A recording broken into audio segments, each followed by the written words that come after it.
Welcome to Online Yoga School. I'm Steph, and today we're working on Plow Pose, Halasana. Halasana is an inversion, and it's part of our Yoga Foundation series, but also it's part of the primary series of Ashtanga. So Plow Pose is really good for relieving backache. It's healthy for the lumbar spine, the cervical spine, the thoracic spine. It helps us remove mucus and phlegm.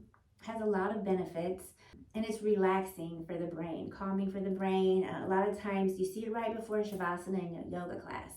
So if you have back injury, you don't want to try Halasana, but otherwise, let's come onto the mat and let's begin.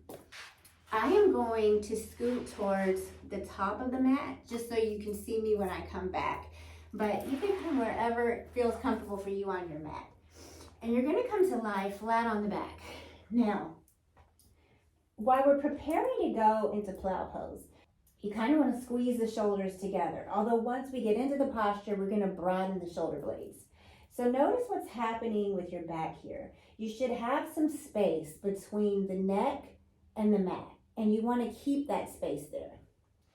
And then begin to hug the knees into the chest. Broaden the sacrum, press the low back into the mat.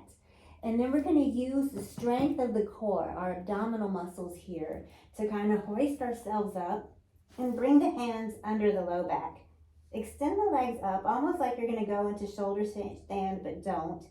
And then begin to drop the legs back behind you and let the toes plant on the earth.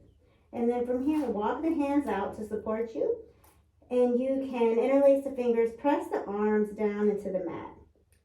So you'll notice if you're like me and you've got some curves going on in the chest, it kind of feels like you're choking, and that's okay. Keep the chin lifted. Don't move the head. In this posture, you could cause injury. And then begin to broaden the shoulder blades and make sure that you have space between the neck and the mat.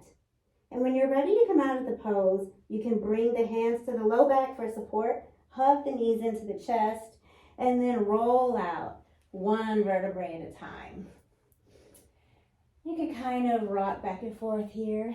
Fish pose may feel good as a nice counter stretch. And modifications for Halasana. Well, the basic way we modify is we just don't go as far.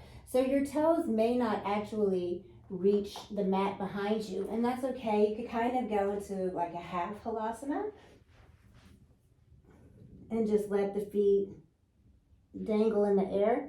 You could even press the feet into a wall, or sometimes if you're working with a yoga teacher or you've got someone there to help you out, you can have someone place a block underneath the feet for support.